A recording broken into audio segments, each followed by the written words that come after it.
හයි ඔයාලට කොහොමද ඉතින් ඊටකල් මුලින්ම කියන්න ඕන අදීදම් මේ චැනල් එක මම දාන කටෙන් පොඩ්ඩක් වෙනස්සෙනවා තව ඉස්සරහට තා පොඩිපොඩි වෙනස්කම් වෙන්න පුළුවන් අපි බලමු ඒවා ඉස්සරහට හරි එහෙනම් අද අපි යමු අපේ වීඩියෝ එකට මුලින්ම මං වගේ පොඩි දෙයක් අහන්න ඔයාට කවදර හිතලා තියෙනවද ඔයාගේ රිලේෂන්ෂිප් එක නැත්නම් ඔයාගේ affair එකකදී ඔයා තමයි හැමදාම එයාගේ පස්සෙන් යන්නේ මම මේ කියන්නේ කොල්ලෙක් කෙල්ලෙක්ව යාළු කරගන්න කාලේ නෙවෙයි යාළු කරගත්තට පස්සෙත් මන් දන්නවා මේ දේ ගැන මම මේ කියනකොට මේක දැනටමත් වෙලා තියෙන කට්ටිය මේ ගැන හොඳට දන්නවා ඔයා තමයි හැමදාම මුලින්ම මැසේජ් කරන්නේ ඔයා අවශ්‍ය වෙලාවට එයාට අපි කියන්නේ ප්‍රශංසාව එහෙම නැත්නම් කම්ප්ලිමන්ට් එක ඔයා ඒ දේවලුත් කරනවා තව කිව්වොත් ඔයා එයාට දෙන්න පුළුවන් උපරිම ඇටෙන්ෂන් එක අවධානය දීලත් but end of the day එයාට ඒ ගැන කිසිම වටිනාකමක් නැහැ ඒත් ඔයාට ලොකු සීන් එක දානවා මේක අහගන්න ඔයා එයාව චේස් කරන්න එහෙම නැත්නම් ලුහු බඳින්න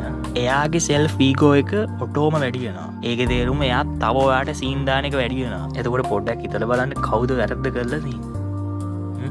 හරි. දැන් මෙච්චර කල් මේක මේ විදිහට නම් උනේ අපි මේ ගේම් එක පොඩ්ඩක් වෙනස් කරමු. ඔයා මේ වීඩියෝ එක ඉවර වෙනකම් බලන්න. ඔයා එයාව චේස් කරා වගේ අපි එයාව ඔයාගේ පස්සෙන් ගෙන්න ගමු. හැබැයි මෙහෙමයි. ඔයාට මේ දේවල් ඔයාගේ යාළුවෝ වෙලා ඉන්න කෙල්ලටම විතරක් නෙමෙයි. ඔයාට ඕන වෙන සිටුේෂන් වලදී පාවිච්චි කරන්නත් පුළුවන්. ඒ කියන්නේ මෙහෙමයි. ඔයා දන්න කවුරු හරි පන්තියක නැත්නම් ඔෆිස් එකක කොහේ හරි පොඩක් ඔය සීන් එකේ ඉන්න කෙල්ලෙක් ඉන්නවනම් මේ දේවල් එයාලට try කරන්න පුළුවන්. trust me. වීඩියෝ එක බලලා ඉවරනට පස්සේ ඔයා කැමතිම ට්‍රික් එක මොකක්ද කියලා පල්ලෙන් කමෙන්ට් කරන්න. ඊට කලින් like එකක් දාන්න. subscribe කරලා නැත්නම් මම subscribe කරන්න. හරිද? හරි එහෙනම් අපි වැඩේට බහිමු.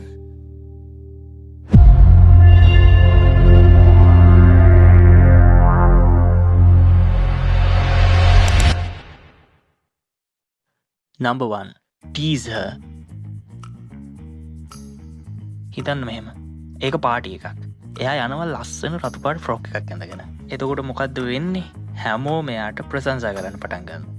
වාව් වාද මාර ලස්සනයි. ඒ වගේම ආගේ ෆ්‍රොක් එක පිස්සු හැදෙනවා. එක එක දේවල් දන්නවනේ. ඔක්කොම එයාව වට කරගෙන එයාව වර්ණනා කරනවා කියලා හිතන්නකෝ. අන්න ඒ වගේ වෙලාවක ඒ කට්ටියත් එක්ක ඔයත් එකතු වෙලා ඒව කරනවා වෙනුවට ඔයා කරන්න ඕන පොඩි හිනාවක් දාලා අපි කියන්නේ අර කින්ඩියට වගේ පොඩි හිනාවක් දාලා මෙන්න මේ වගේ.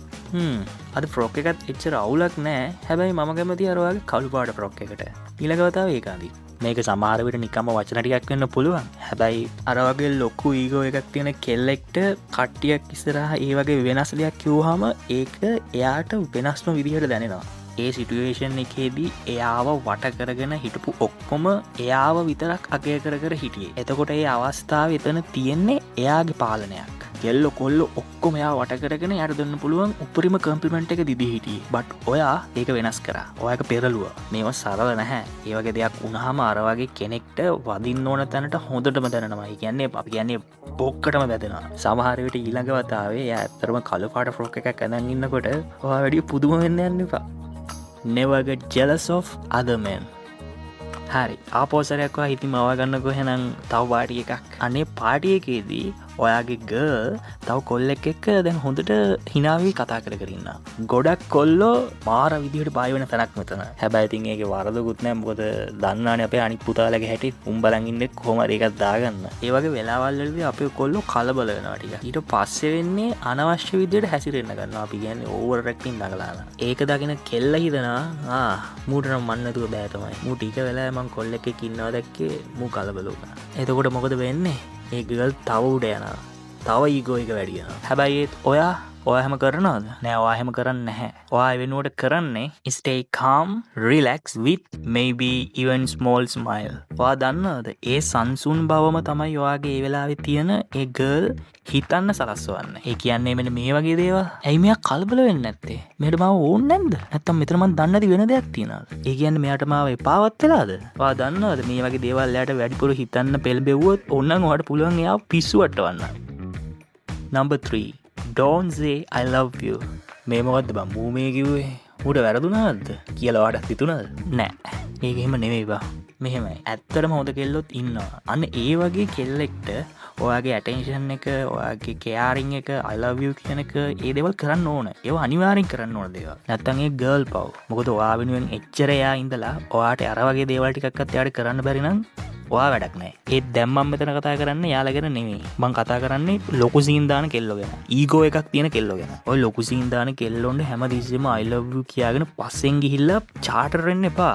මම කියන්නේ තමන්ගේම කෙල්ලෝ වුණත්. එයාගෙන් දැනගන්න මෙයා මං අල්ලගෙන ඉවරයි. මෙයාට දැන් මන් නැතුව බෑ. මෙයාට දැන් මගෙන් තොර ලෝකයක් ඇත්තෙත් නෑ. ඒක දැනගත්ත ගමන් එයා ඔයාගේ පාලනය එයාට ගන්නවා. ඊට පස්සේ ඔයාව එයා කන්ට්‍රෝල් කරන්න පටන් ගන්නවා. එයාගේ ඊගෝ එක ඒ ගැන කතා කරන දෙයක් ඇත්තෙම නෑ. ඒවා බූස්ට් වෙනවා. ඔයාට ඒකට කරන්න තියෙන්නේ ඒ වගේ දේවල් ඩිරෙක්ට් එයාට කියන්න යන්නේ නැතුව ඒ වෙනුවට ඔයා ඇයට නැත්තම් එයාට ඒ දේවල් ගැන අනුමාන කරන්න නැත්තම් ඒවා දැනගන්න සලස්වන්න.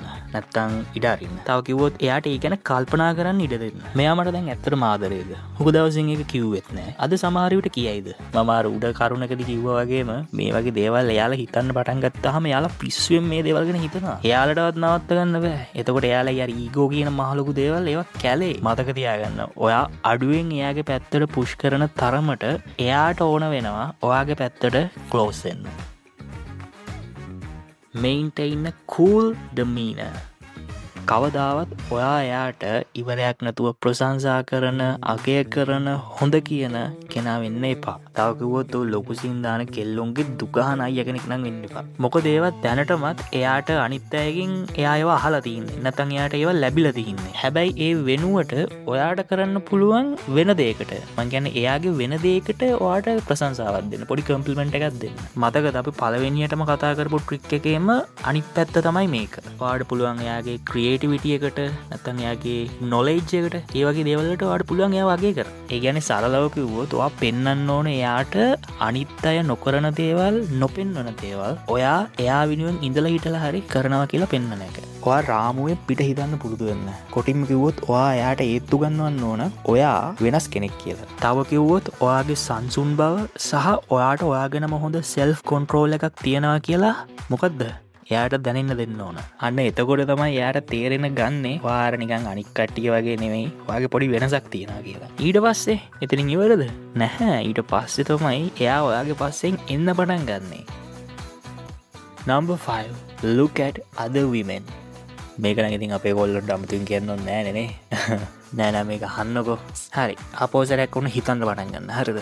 ඔයා ඔන්න ඔයාගේ ගර්ල් එක්ක පාට ලොකු සීන් දාන ගර්ල් එක්ක ඔයා ඉන්නවා පොඩි රෙස්ටෝරන්ට් එකේ. පොඩි හරි ලොකු හරි මොකක් හරි. ඔයා එතන ඉන්නකොට සම්පූර්ණ මුළු වෙලාවෙම ඔයා එයා දිහා බලන් ඉන්නවා වෙනුවට එතනින් තව ලස්සන ගර්ල් කෙනෙක් පොඩක් ඇවිදගෙන යනවා නම් ඔයා පොඩක් ෂේප් එකේ රිලැක්ස් එකේ පොඩක් බලන්න. එහෙමත් නැත්නම් ඔයාගේ ගර්ල් එක්ක එතන ඉන්නකොට ඔයාගේ තවත් කොහොමද කියන්නේ සමීපතම යෙහෙලියකකින් ඔයාට මැසේජ් එකක් එනවා. ඔයා එතකොට ටග් ගාලා එයාට රිප්ලයි යවන්න ඕන. මම කියන්නේ අරයාගම ඉස්සරහා. ඒ විතරක් නෙමෙයි. ඒක කරලා ඉවරුනාට පස්සේ ඔයාගේ ෆෝන් එකේ නොටිෆිකේෂන් එයාට පේන විදිහට ඔයා ඒක තියන්න ඕන ඔයාගේ ෆෝන් එක. මේ දේෙන් පුළුවන් ඒ ගර්ල්ගේ හිතේ ඔයා ගැන මාර ජෙලස් එකක් ඇති කරන්න. ඊට පස්සේ ඉතින් ඔයාට කරන්න දෙයක් නැහැ. ඒ ජෙලස් එකම එයාව ඔයාගේ පස්සෙන් එක්කගෙන එනවා.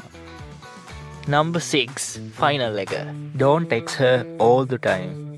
සරලයි. නමේම තියෙනවානේ. හැබැයි සරල වුණාට මේක මාරම පළදායි. ඔයා හැමදාම හැමතිස්සෙම මුලින් එයාට මැසේජ් කරන්න යන්න එපා. ආපහු මං කියන්නේ හැමතිස්සෙම තමයි මං එපා කියන්නේ. ඉඳලා හිටලා දැම්මට ප්‍රශ්නයක් නෑ. හැබැයි හැමදාම හැමතිස්සෙම මේ දේ කරන්න යන්න එපා. ඒ වගේම තමයි එයා ඔයාට මැසේජ් එකක් දාපු ගමන්ම ඒ ෂණයෙන්ම එයාට රිප්ලයි කරන්න යන්නත් එපා. ඒකටත් හේතුවක් තියෙනවා මචං. දැන් මෙහෙම හිතන්නකෝ.